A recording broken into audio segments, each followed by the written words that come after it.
Welcome to the Golf Fitness Bomb Squad podcast with Chris Finn, a production of P4S Golf. Welcome to the Golf Fitness Bomb Squad. My name is Chris, and as your host today, I'm excited to talk about something that actually popped up for me the other day, and it was some neck pain, basically, that was starting to feel like it was starting to spasm. And I had played in a qualifier, was carrying my bag, and it was funny as I felt it coming on. There was another guy in the group. It was his caddy that was actually experiencing or talking about he was experiencing the same thing. And so it got me thinking that, hey, this is something that I don't think we've covered in all the episodes that we've done on the Golf Fitness Bomb Squad. So I wanted to talk on this topic today about what it is, what it's actually coming from, and how you can fix it. Because less than 12 hours later now, I feel fine. I've actually already worked out, heavy leg day, like totally fine, no issues.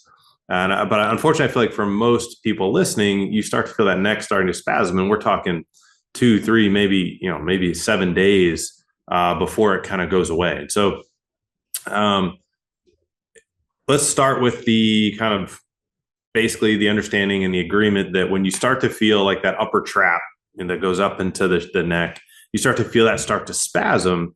That's the symptom, right? And I want to be very, very clear on that with everybody listening here, that that is not the problem. That when you start to feel that neck or that upper trap starting to lock up, whether it's from carrying your bag, you're hitting a bunch of balls, whatever it may be, or maybe you just slept weird, right? And you feel like that's the symptom of something that's going on. That's not the actual cause of the problem. And what we see when we treat a lot of these acute spasms, or maybe the recurrent spasms, if you tend to get them a lot, sure, there's going to be postural things where people's shoulders tend to be slumped forward. Like, sure, if you are a big postural person, like I'm sure, everything's posture problem, right? And I think this is if you got a hammer, everything's a nail, right? So some people will preach, hey, it's always postural.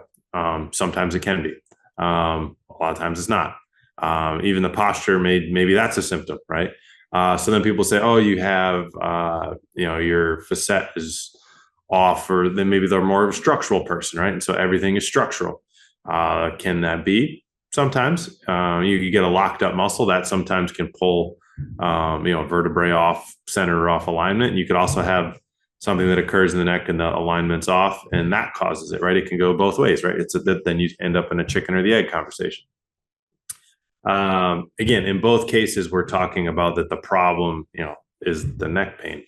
Then I think you can talk about, other people will say, hey, it's more tissue based, right? If you're using your upper traps, you're using them too much. So you need to, maybe it's your classic PT. We need to, get your shoulder blades in a better packed position. We need to get the low trap more activated, so that the upper trap becomes, a little more inhibited. We need to work on, your upward rotation of the serratus anterior, activating as your shoulders move up overhead.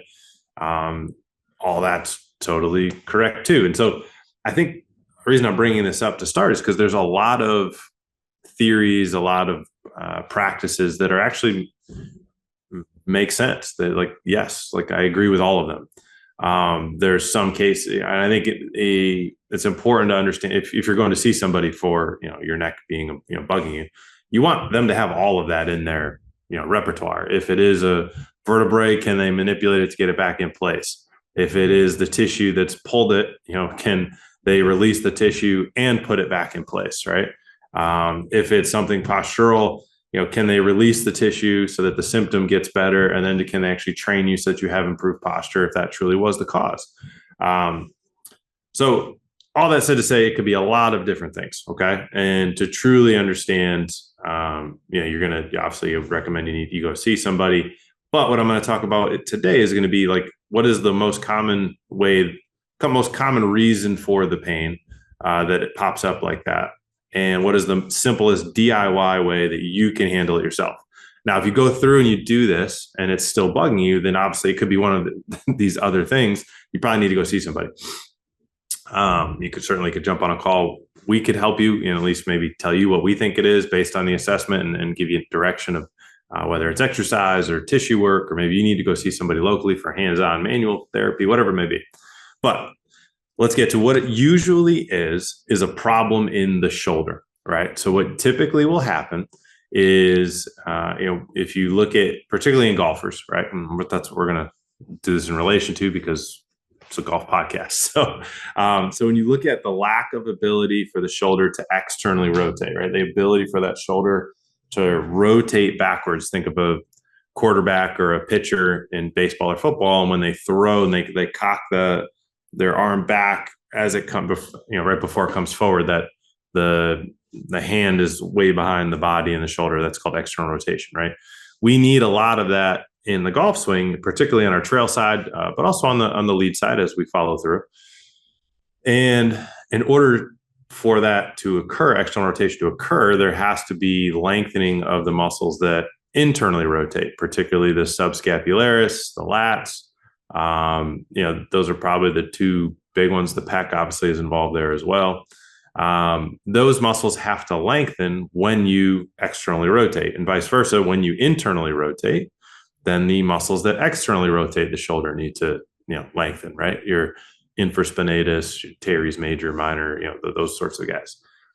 So, and then obviously all the stabilizers need to do their work too, so that the moving, the muscles that actually do the movement can actually move the shoulder inside the capsule.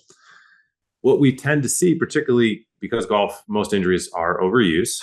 So you're hitting a lot of balls, or you're playing a lot, maybe you're carrying your bag, so your posture is upper trap engaged, internally rotated as you're carrying your bag up and down, and then as you're rotating, you're trying to externally rotate. Maybe the muscles just get fatigued. It's normal when you're using muscles that there can be trigger points that start to develop. For most people, what will happen is you'll start to develop trigger points in the subscap or the lat, which are internal rotators, so that they basically are going to pull you more internal. And so when that happens, then you're going to get other activation of other musculature. A lot of times the upper traps will start getting involved, trying to help out, even though they don't do any sort of rotation at all. So that's where you'll start to get all this referred kind of compensatory activation that will a lot of times present up in the neck. So a couple of things, and we'll put the links to these to the free YouTube videos that we have, so you guys can kind of get some idea of what these exercises look like. But if you start to feel that upper trap locking up, first of all, the one tool I would always recommend everybody has is a Theracane. It's like $20-$30 on Amazon. If you don't know, you can always message us. We can send you a link to figure out how to find it. But that's an amazing tool to have. It can help you to do some trigger and soft tissue point release, up in the shoulder, shoulder area, the neck and the shoulder area. But typically what we say is, if you start to feel that starting to lock down, take a look at releasing your subscapularis. So your subscap, and you can actually use the butt end of a golf club to do that. We'd look at rolling out and trying to release the lat. So you can do that on a foam roll. That's pretty easy to get after, even a softball on the wall or on the floor, depending how aggressive you want to be. Just obviously watch out for ribs. But those are generally the two areas that you go after trying to release, both from a passive, just kind of get it to twitch out, but also a pin and strip, or kind of an active release technique type move. That helps to kind of ease up, kind of get those muscles back to normal. And when that happens, they're pulling one end of a tug of war rope, right? The other end is your upper trap of your neck, and that's tight. So you could also just, but most people try to, they'll put heat on their neck. They'll rub where the spot that it hurts, right? And you're just rubbing the spot that's just holding onto the rope for dear life because the other team's pulling so hard. If you can get the other team to chill out and stop pulling, which is what you do when you release the subscap or the lat, or you can even go after pec, then all of a sudden the team in the neck and the shoulder that's like in the upper trap that's holding on for dear life, all of a sudden they can relax and they kind of chill out, right? So the typical DIY way, that a quick relief that you can go after, is releasing the subscap, releasing the lat. Both links we'll have in the show notes here. And then you can also use, the Theracane is great for this, just kind of rubbing on the top of the, of the upper trap, just to help that kind of relax down too. But knowing that will get better just because you've gotten rid of the other side of the tug of war. The other team's kind of chilled out, right? So that's kind of the acute short-term DIY way to alleviate that neck pain. And then obviously, then you want to look at the longer term solutions, right? Are there postural imbalances, muscle imbalances where you're too tight in the front and not strong enough in the back? Is it something structural? Is there a facet that's stuck or a vertebrae that's rotated, right? Then you can obviously look at those if this starts to become a recurring problem. If it's just a one-off, go after the tissue. That's usually 9 times out of 10 the issue. And then it's just a matter of getting yourself stronger and trained up where you can, be okay for the amount of repetition or load that you put on your body that caused this current spasm. So hopefully you found that helpful today. Hopefully it diffused a couple false beliefs so that if your upper trap locks up and we call it a neck spasm, that it's not a neck problem. It's usually coming from the other muscles in the shoulder, and that's just a reactive response. Your body's attempt to correct it and basically the upper trap tries to help out too much. Kind of like the low back, the friendly neighbor that helps out way too much and then eventually gets into trouble. So hopefully you found that helpful today. Obviously we've done the last few episodes recently have been a lot about addressing these kind of acute common things that pop up in golfers. So hopefully, go back, check out those other episodes, particularly on the back and the elbow pain. Those are fantastic ones to check out and that are really just very useful. So appreciate you as always for hanging out with us on the Golf Fitness Bomb Squad. And we look forward to catching you on the next episode.